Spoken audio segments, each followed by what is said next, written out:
The Holy Gospel this morning comes from St. Luke in the 9th chapter.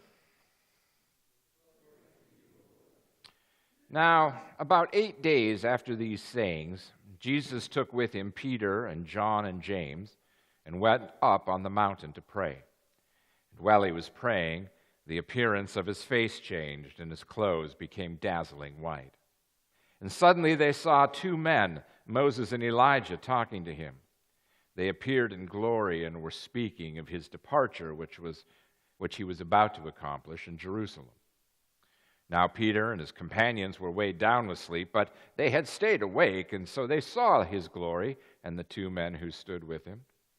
And just as they were leaving him, Peter said to Jesus, "Master, it's good for us to be here. Let us make 3 dwellings, one for you, and one for Moses, and one for Elijah," but not knowing what he said.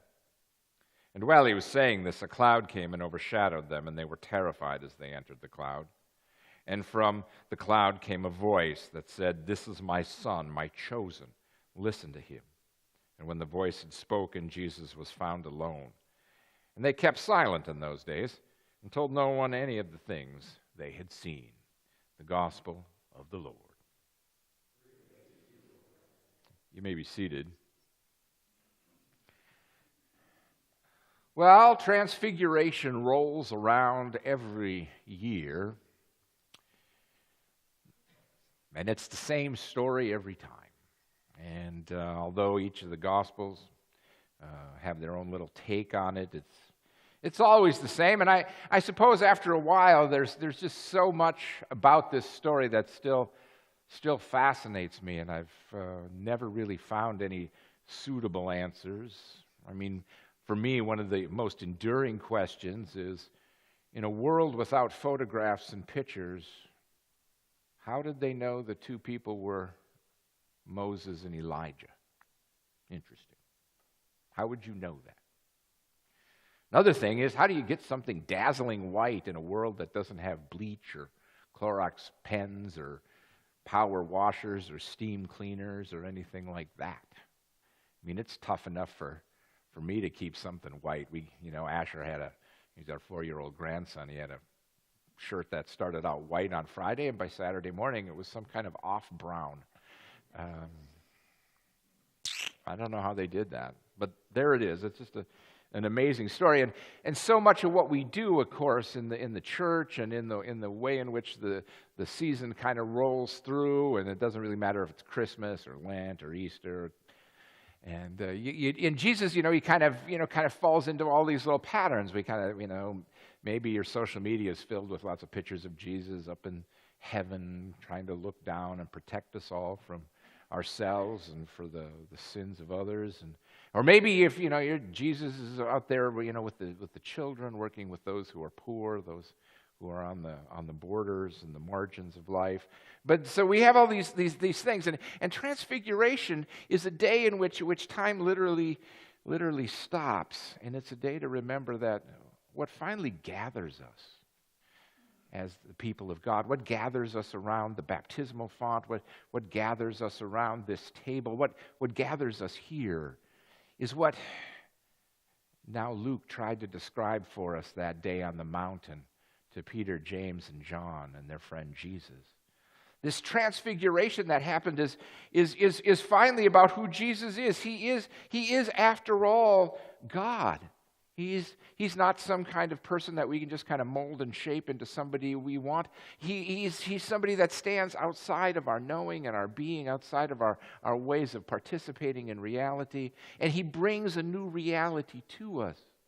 And so on that transfiguration 2,000 years ago, you and I are caught up in the same basic way of just trying to get through day by day.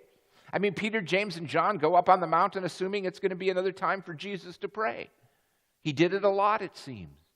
Why would this one be any different? But then all of a sudden, there is this amazing transfiguration. And the world stops. One of the things to remember about religion itself, and this doesn't matter whether you're Christian or Jewish or Islam or Buddhist, or whether you made up your own religion and you believe in the flying spaghetti monster. It doesn't matter which religion you choose, because all religions are designed to ask one question and one question only. What is time? What is time? Now, if you've ever said to yourself, I don't have enough time. I don't have enough time. Just, it's busy, you know? A lot of people in the last few years I have recently retired in my experience. And what's interesting is that every single one of them at some point will come to me in their new retirement and say, I should have stayed working. I had more time then. Yeah. I'm so busy now. Whether it's watching grandkids or doing this or helping out here or being here or whatever the case may be, it was easier if I just went to work. I had more time.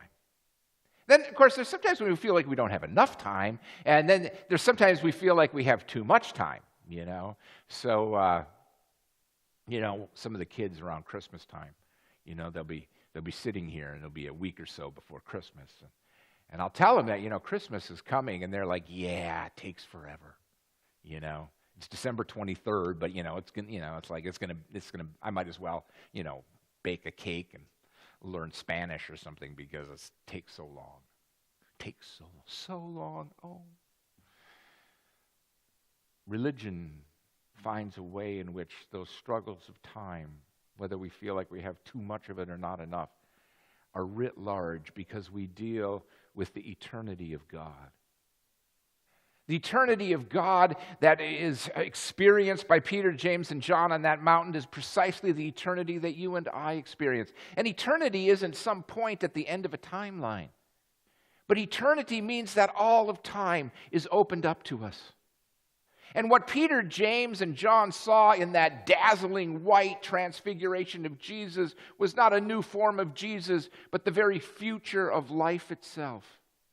The world that God had promised and brought in this baby Jesus 30 years ago was now being shown to them in God's full glory, the burnished skin and all, so that all of a sudden Peter, James, and John are now participating in their future, just as their past has been forgiven and swallowed up into that future. And there in that cloud on the mountain, they live today. Because the amazing thing about dealing with God, about dealing with what God is doing in the world, is that all of us are brought into these moments of the eternal God. And when we have these experiences, and if you have had a religious experience where you have been transfigured or your mind has been transformed, you know that all time seems to stop. It seems to coalesce on itself like a black hole. And find, as we are swallowed up into this present, that we experience the future. And the promise and hope of what we have for tomorrow is somehow laid open so that we can participate in it, wonder about it, and strive for it. And at the very same moment, our past and all that has dragged us down over the years, the decades, the days, whatever it might be, are erased and forgotten. And as our past is swallowed up into the future, we live on the side of that mountain, enveloped by a cloud that hugs us and holds us, witnesses to us that we, as Jesus was chosen, we are beloved. And we are held in that eternal moment in which the past no longer controls our future, in which the future is not scary, but envisioned, and our present is finally open to us as we walk down the hill. Transfiguration does not mark the end of Epiphany any more than Ash Wednesday starts the season of Lent. These are ways in which we experience the eternal love and promise of God that is wrapped up for us. Last night, we had a little 2-year-old baptized in these waters. And although for most of us it looked like a 2-year-old who just wanted to have some water on her, for her it was participating in this reality in which all the 2 years that she had been living are somehow now brought into this new present and future that she holds as a child of God. And there it was for all of us to witness Although with the wind blowing last night, we may have missed it. But there it was. And it's no different when you come here to this table. When you hold your hand and that piece of bread is placed there, that wine passes through your lips. The eternity of God's promise is made real for you. And you are swallowed up in all that God brings to us. The hope, the love, the peace. And in the same way, all the things that dragged you down, all the things that you're frustrated with, that you stood there in the aisle patiently waiting for your place at the rail. All that stuff that you wished you could have forgotten, all the stuff you wished you'd have said that would have been so much more profound than just, is washed away with that sip of wine and that crumb of bread. And the eternity of God rests upon our lips to once again remind us that we are loved beyond anything we can describe, anything that we can understand, anything that we can know. Luke tried his best to say, this is what happened. Jesus was white. There was Moses and Elijah. However, we know that. And there was a cloud that hit that side of that mountain, that wet, misty cloud that clings to our skin like the promise and love of God. Because after 30 years of preaching on the Transfiguration, I can honestly say that I no more understand it today than I might have at any time. And of all the questions that swirl around about this story, still the irony of it all, the irony of a whole story of these three men and their friend Jesus who experienced the eternity of God on a mountain one day. And as they're coming down the mountain, Luke doesn't make nearly as big a deal of it as Mark does, but Jesus tells the three guys, listen, don't tell anybody about this. And it's pretty obvious, as I read the story over the last 30 years, that they didn't listen to him. Or we'd have never known the story ever existed. But they didn't listen, not because they didn't like Jesus, but because they needed to tell people that the God that we worship, the God that brings us hope, the God that erases the pain and sorrow and sin of yesterday, is pretty impressive.